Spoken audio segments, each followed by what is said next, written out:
और अब आपको फाइनली वो वीडियो दिखाऊंगा जिस वीडियो में परमात्मा किसी भी रिश्तेदारी में या निगुरे व्यक्ति के घर पे खाना खाने के लिए स्पष्ट मना कर रहे हैं, स्पष्ट मना कर रहे हैं परमात्मा। ध्यान रखना, आप और हम जीव हैं, सारे कर्म आप और हमारे ऊपर लागू हैं। सतगुरु रामपाल जी भगवान को जीव नहीं है, वो पीव है, परमात्मा है, उनके ऊपर कोई कर्म लागू नहीं है। फिर भी वो कितनी सावधानी बरत रहे हैं, एक भगत की भूमिका कर रहे हैं, आप और हमें समझा रहे हैं। और क्या कह रहे हैं परमात्मा इस सत्संग में?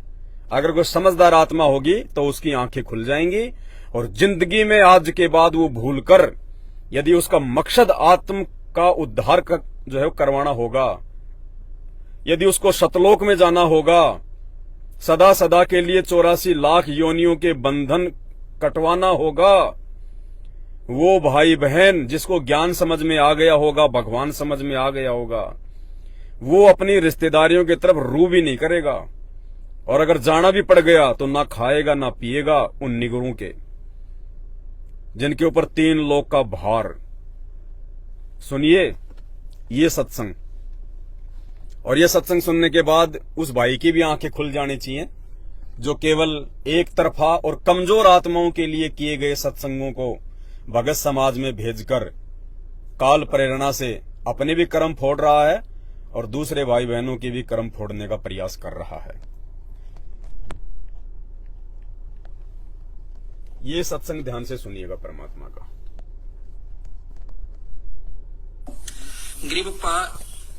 गरीब गृही द्वार ग्रह बहुत है, मांगी भीख ना खावे, और कोट पाप का मूल जहाँ है तो को कौन छुटावे। कि किसी भी गृहस्थी के घर में आपने रोटी नहीं खानी, आपके ऊपर बहुत गना भार बढ़ जाएगा। कैसे? महाराज कहते हैं कि जिसके ईश्वर पद से मरहम नाही, गिर ही आन उपासी, जाकी भिक्षा संत न खावे, पड़े काल की फांसी। अब बता दिया कि जो आपका उपदेशी नहीं है, हमारा नाम नहीं ले रखा, उसकी रोटी मत खाना। उसके ऊपर तो पूरा भार दे रहा है, 3 लोग ताई के पाप कर्म उसके ऊपर जमा से। क्या कह रहे हैं गुरु जी कि जिसने हमारा नाम नहीं ले रखा उसके घर की रोटी नहीं खानी, उसके ऊपर तो 3 लोक का भार है, 3 लोक का भार।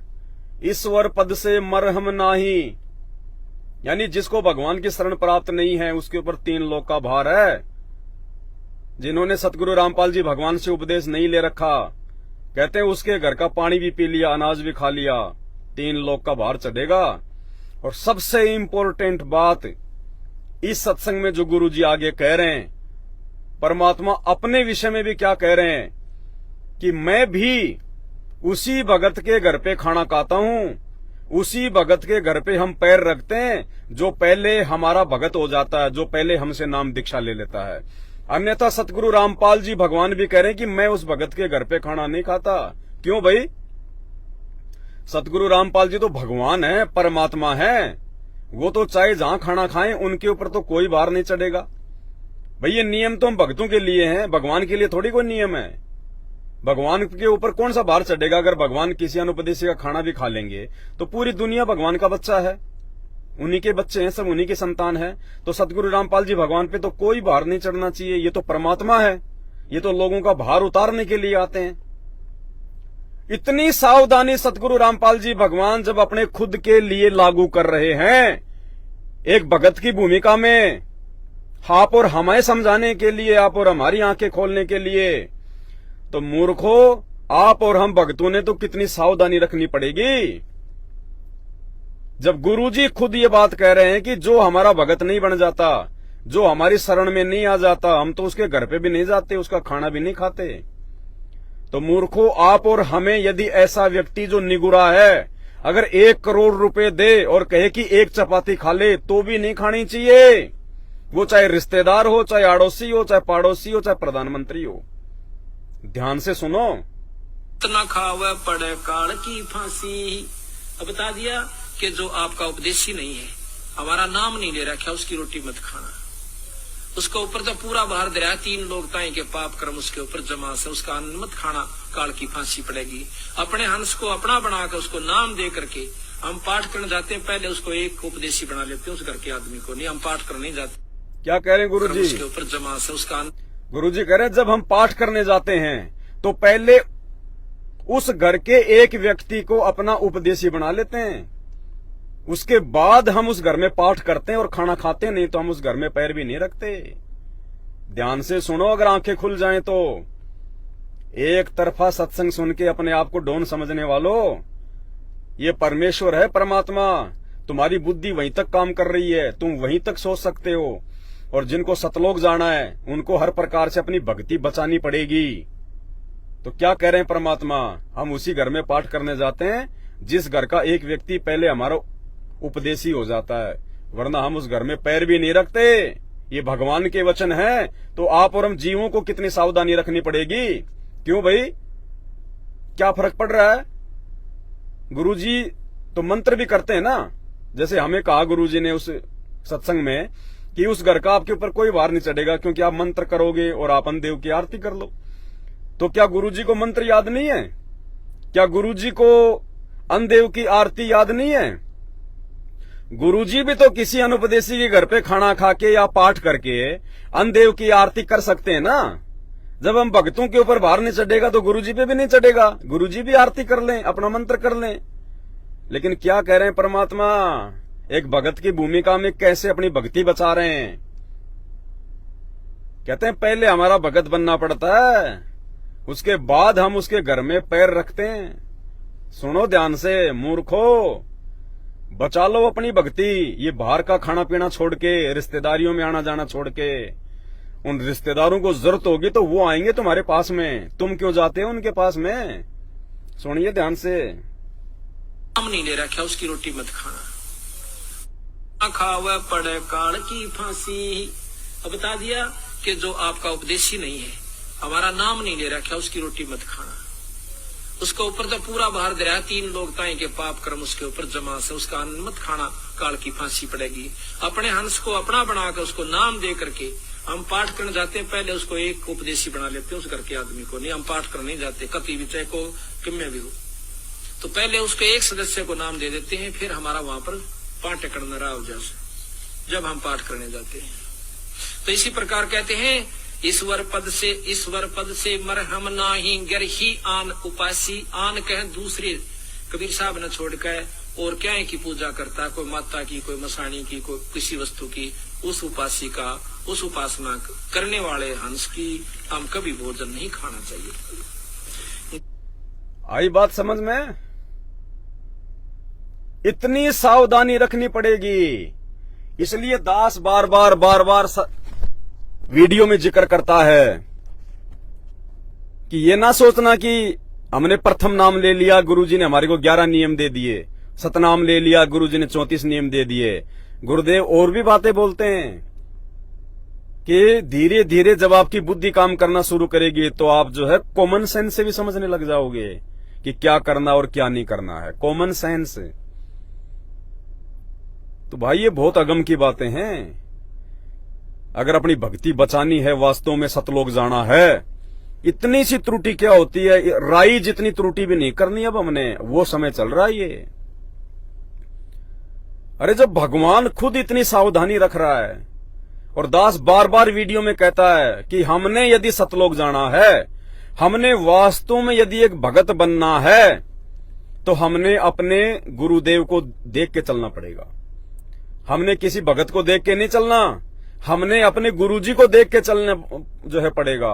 हमने अपने गुरुजी के भगत वाले जीवन को देख के चलना पड़ेगा, क्योंकि गुरुजी खुद एक भगवान के साथ साथ, सतगुरु होने के साथ साथ एक भगत की भूमिका भी निभा रहे हैं कि एक भगत को कैसा होना चाहिए, कैसा रहना चाहिए, कैसी उसकी जो है वो करनी होनी चाहिए। तो क्या कह रहे हैं गुरुजी कि हम उसी घर में पाठ करते हैं, पहले हम उस घर के एक सदस्य को अपना भगत बनाते हैं, नाम देते हैं, ताकि उस घर में हमारा पैर रखने के लायक ब्योत हो जाए। अन्यथा उस घर में हम भोजन नहीं करते, हम पैर नहीं रखते, क्योंकि वो निगुरा है, 3 लोग का भार है। अरे भाई संत रामपाल जी पे कौन सा भार चढ़ेगा? ये तो परमात्मा है, चाहे मर्जी जहां खा ले पी ले। जब ये इतनी सावधानी रख रहे हैं तो आप और हमने तो कितनी सावधानी रखनी पड़ेगी। इसलिए परमात्मा कहते हैं काल कसाई तक तक मारे पग पग पे यो बाणा। ये बहुत सूक्ष्म चाल चलता है। अब वो समय नहीं है गफलत में जीने का। मार्केट में कहीं भी गए चाय पी रहे हैं, कहीं भी मटके से पानी पी रहे हैं, कहीं से भी कुछ भी चाउमीन बर्गर इडली डोसा सांबर पापड़ फापड़ कुछ भी खा लिया। दुनिया भर के लोग उनमें हाथ दे रहे हैं, उनको हाथ लगा रहे हैं, तुमने भी उठा के खाने शुरू कर दिए। मक्खी मच्छर उन लोगों के सोच विचार। अब वो समय गया, 2-2 दिन रिश्तेदारियों में पड़े रहते थे, खाते रहते थे, हैं वो बीड़ी भी पीते हैं, शराब भी पीते हैं, मांस भी खाते हैं। हमने तो जिन बर्तनों में मांस पकाया जा चुका हो उन बर्तनों में हमने दाल पका के भी नहीं खानी भूल के। इसलिए तो हमने बाहर का खाना खाना बंद किया है। बिल्कुल भी। अरे ये तो नकलियों को भी ज्ञान है। हम तो असली संत की शरण में हैं, सतगुरु रामपाल जी भगवान की शरण में हैं। इतना ज्ञान तो इस काल के नकली संतों को भी है कि कहां पे खाना चाहिए और कहां पे नहीं खाना चाहिए। एक छोटा सा वीडियो सुना रहा हूं, अगर आप लोगों की आंखें खुल जाएं तो। ये प्रेमानंद जी महाराज है, ना इसके पास में कोई मंत्र है ना कोई ज्ञान है, और ये भी इतनी अच्छी बात बता रहा है। कम से कम अगर हमें अपने गुरुजी का ज्ञान समझ में नहीं आ रहा हो, हम मूर्खों को यदि दुनिया के सर्वश्रेष्ठ महाज्ञानी तत्वज्ञानी संत रामपाल जी का ज्ञान समझ में नहीं आ रहा हो, तो कम से कम इन काल प्रेरित संतों की बातों से समझ लो क्या कह रहे हैं। अरे इनके ऊपर तो 3 लोग का भार वैसे चढ़ा हुआ नकली संतों के ऊपर, फिर भी ये लोग कितनी सावधानी रखते हैं खाने पीने के मामले में। सुनो इनके मुख से। जिन रसोई में जिन पात्रों में मांस रांधा गया, उसमें चाहे आप बिल्कुल खीर पूड़ी कचौड़ी रोटी सब्जी सात्विक बनाएं तो भी वो अभक्ष पदार्थ के समान ही आपकी बुद्धि को भ्रष्ट कर देगा। चाहे वो रिश्ते नातेदार की रसोई हो, चाहे वो किसी भोजनालय की रसोई हो, जिसमें मांस रांधा गया उस रसोई का अन्न यदि खाओगे तो आपकी बुद्धि भ्रष्ट हो जाएगी। सात्विक आहार जब नहीं तो बुद्धि का विचार सात्विक कैसे हो सकता है। भगत भाई बहनों,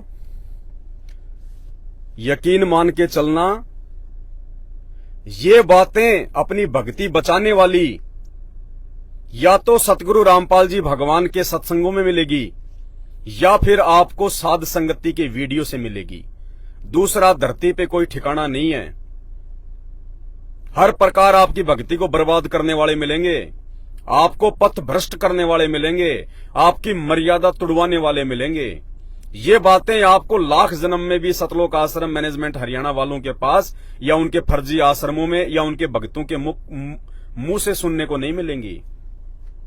वहां कोई विचार विमर्श नहीं होता उन आश्रमों में ज्ञान के ऊपर, कोई साध संगति नहीं होती वहां पे। वहां तो सारे उल्टे काम करवाए जाते हैं जिससे भक्तों की मर्यादा खंडित हो, क्योंकि पूरा का पूरा सतगुरु रामपाल जी भगवान का कलयुगी परिवार, उनके रिश्तेदार, ये कोऑर्डिनेटर और 90% संगत ये वर्तमान में काल की जकड़ में है, काल की जकड़ में। और ये शुक्र मनाना भाई बहन कि परमात्मा ने आपको साध संगति से जोड़ दिया और आपको ये बातें सुनने को मिल रही हैं। ये इतनी दृढ़ता और विश्वास पैदा करने वाली बातें आपको कोई बता रहा है। ये मेहर है परमपिता परमेश्वर सतगुरु रामपाल जी भगवान की।